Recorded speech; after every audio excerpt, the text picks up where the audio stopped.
साथियों नमस्कार। पराग सिंघल आगरा से। मैंने अभी 2 दिन पहले एक वीडियो डाला था। ई समाधान योजना जो आयकर में आई है उसको आप देख रहे हैं, लोग लाइक कर रहे हैं, अपने साथियों को भेज भी रहे हैं। आपके लिए बहुत बहुत आभार, अभिनंदन।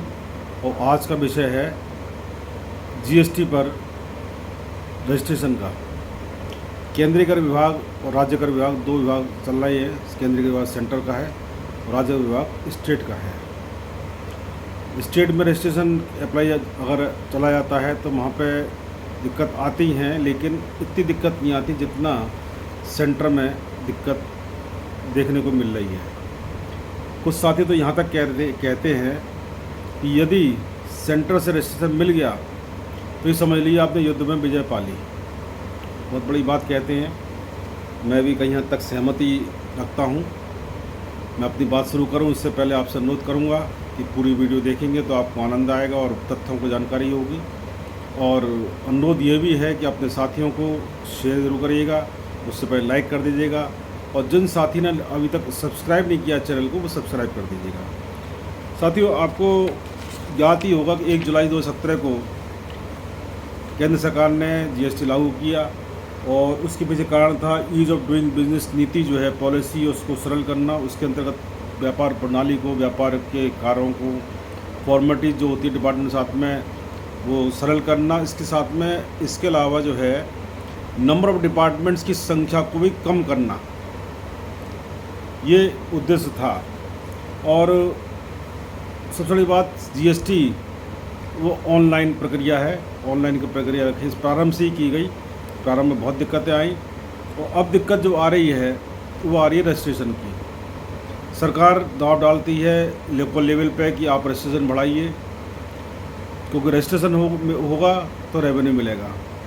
लेकिन रजिस्ट्रेशन प्रक्रिया इतनी ज़्यादा एक कठिन बना दी गई है या कठिन बन चुकी है, वो उस पर मैं टिप्पणी नहीं करना चाहता। लेकिन बहुत ज़्यादा एक दिक्कत आ रही है, विशेषकर सेंट्रल जीएसटी डिपार्टमेंट से, कि वहाँ पे रजिस्ट्रेशन प्राप्त करना वाकई में एक युद्ध विजय जैसा है।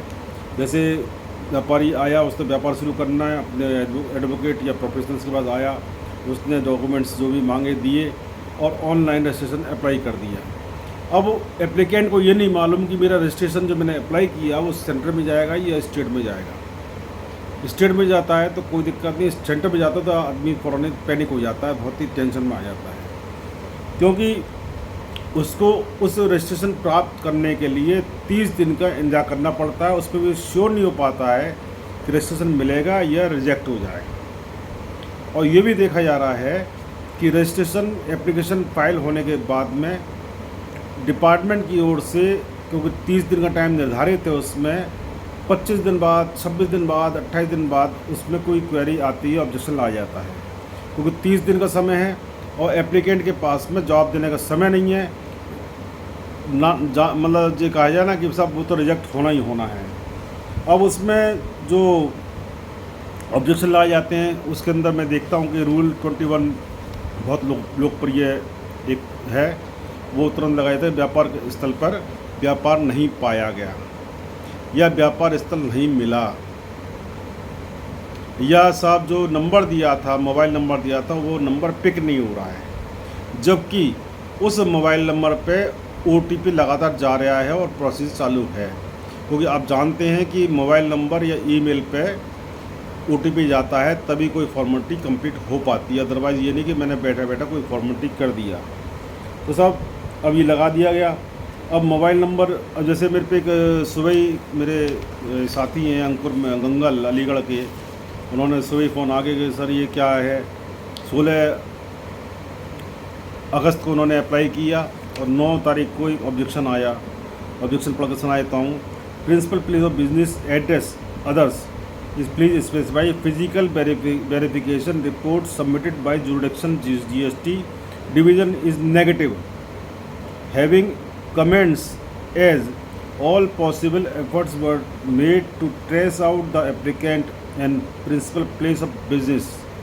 The several calls were made at contact number providing in the application, but all in vain, सब व्यर्थ है। Recommended for cancellation of application for GSTN, और कार्य पूरा हो गया। अब साथियों, मैं एक बात पूछना चाहता हूँ सरकार से भी और आपसे भी कि सरकार रेवेन्यू की अपेक्षा करती है, तो रेवेन्यू कहाँ से आएगा? जब व्यापारी रजिस्ट्रेशन हो जाएगा। व्यापारी रजिस्ट्रेशन हो जाएगा तो व्यापार करेगा तो वो रेवेन्यू आएगा, तो रेवेन्यू जमा करेगा। लेकिन रेवेन्यू जमा जो कलेक्शन का मेन गेट ही बंद हो गया, खुला ही नहीं, लॉक कर दिया गया, तो रेवेन्यू कहाँ से मिलेगा? और सबसे बड़ी बात, अब व्यापार जिसने शुरू करने का मूड बनाया है, उसने अप्लाई कर दिया तो वो माल ही मंगा लिया उसने, और माल वो सब बिजनेस शुरू कर दिया, उधर रिजेक्ट हो गया। अब वो टेंशन में आ गया, सब मैं व्यापार करूँ तो कैसे करूँ, GST में रिजेक्ट हो गया है। अब वो व्यापार छोड़ करके भागता है, सब ये कर दो साहब, दोबारा अप्लाई कर दो साहब, ये कर दो साहब, वो कर दो साहब। और इस दौरान या उसने क्या करा साहब, हार करके थकार के बैठ गया और अपना धंधा चालू कर दिया, क्योंकि पैसा लाख रुपए लगा चुका है वो, और वो माल बिक्री कर रहा है, तो क्या उससे रेवेन्यू मिल रहा सरकार को? अब खुदा ना खास्ता इत्तेफाक से कोई GST डिपार्टमेंट का अधिकारी मौके पे पहुंच गया, उस समय फिजिकली अवेलेबिलिटी हो जाती है, तो साहब अधिकारी तुरंत सर्वे करता है। सर्वे के बाद में सेक्शन 67 के अंदर जो सब सेक्शन है उसके अंदर माल जब्त भी कर सकता है, क्योंकि स्टॉक अनअकाउंटेड माल मिला है। सर्वे के बाद सेक्शन 130 कार्रवाई कर सकता है, पेनल्टी लगा सकता है, और तो और सेक्शन 125 की पेनल्टी लगा सकता है, जो 50,000 तक की पेनल्टी है। तो मेरा इस वीडियो के माध्यम से सेंट्रल GST डिपार्टमेंट के जो उच्च अधिकारी हैं उनसे मांग करता हूं कि पिछले 3 सालों का रिकॉर्ड उठा के देख लीजिए कि जो एप्लीकेशन आती है रजिस्ट्रेशन के लिए, उसमें कितने परसेंटेज रिजेक्शन का रहा। क्योंकि मुझे एक RTI का जवाब मिला था, मेरे को किसी ने भेजा था, उसमें बिफोर लास्ट ईयर 57.54% रिजेक्शन था, तो 50% से भी ज़्यादा रिजेक्शन था। अधिकारी कहता था फर्जी रजिस्ट्रेशन है, टैक्स चोरी करेगा, ITC चोरी करेगा।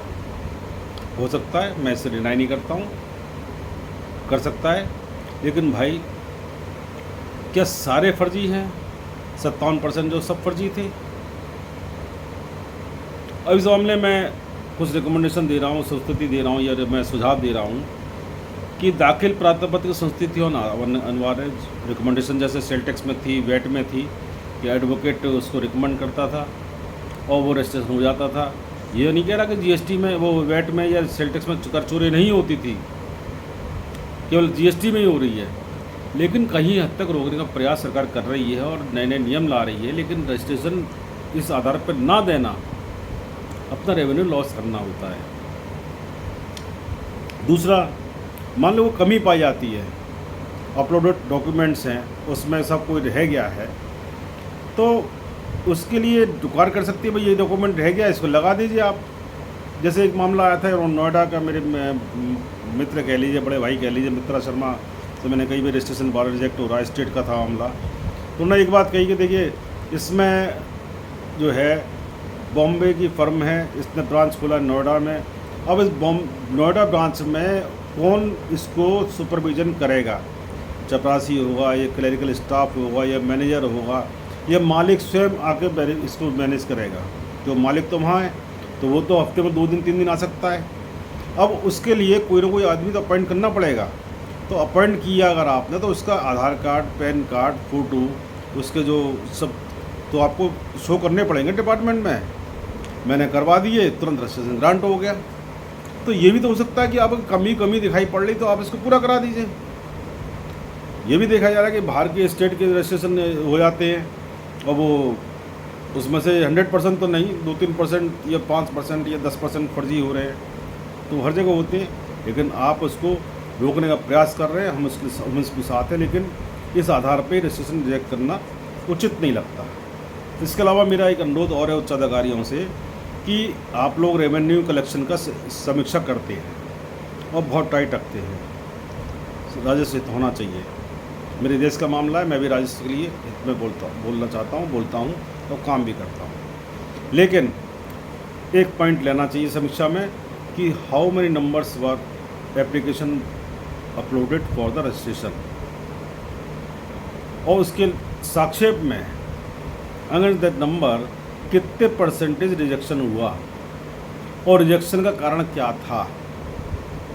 इसकी चाहे तो अलग विंग बना लीजिए। हमने पिछली बार मांग करी थी जीएसटी काउंसिल में, पर्सनल मीटिंग जब हुई थी 3 जुलाई को, कि आप इसके लिए रजिस्ट्रेशन फैसिलिटेशन सेंटर बनाना चाहिए।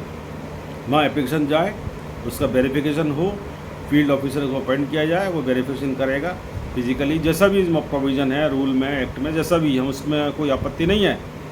उसके रजिस्ट्रेशन करने के बाद में वो सेंटर जाना है, स्टेट जाना है, उसमें रजिस्ट्रेशन दे दीजिए आप। हमने एग्री किया था, सुझाव दिया था हमने। लेकिन रजिस्ट्रेशन को रिजेक्ट कर देना, ये रेवेन्यू जनरेशन का मुख्य द्वार बंद कर देना है। यदि आप मेरे बात सहमत हैं तो मुझे कमेंट्स में अलग ज़रूर लिखिएगा। मैं आपके कमेंट्स की प्रतीक्षा करूंगा। नमस्कार, धन्यवाद, जय हिंद, जय भारत।